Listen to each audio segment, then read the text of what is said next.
Matam Khara gi Oina Arki orbita Atoppa tha macha ama uba Phangdadouri Hairi tang Atoppa astronomical phenomenon amada asteroid amana September tang 18 dagi November tang 15 fauba Arki orbita koina chatlaba yai haina scientists singna thajinari Hairi Arjun asteroid belt dagi horakhiba food kontra ga tare rom chawba lising aniga kunmari 85 mingthol piriba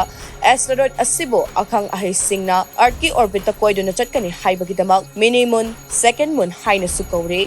Asteroid asina Arctic million mile 2.6 lakh na legani Hairi amasong yamna sakti leba telescope ki mateng tanamak uba fangani Hairi Hairi telaba matam asigi matungda asteroid asi Earth ki orbit thadokuna numit ki orbit ta amuk hankhigani Hairi lisinganiga kunmari 85 ahanmo oina haukiba August ki tang tarita Earth tamna junction lakhiba South Africa da leba observatory amadage scientists singna ukibani Hairi Earth ki gravitation na Hairi ba asteroid asibo Earth lomda changsilaka oigani haina akhang haising na Hairi Hairi ba asteroid asina Earth ki lemaida ahongba amadi amanga tathokan ba yabagi akiba lekte Hairi astronomers singna Hairi ba minimum asi makata na lisinganiga yangkhai gi November amasung lisinganiga marfuga marida amuka hana Earth ki orbit changna payai thajanari source na makata na Hairi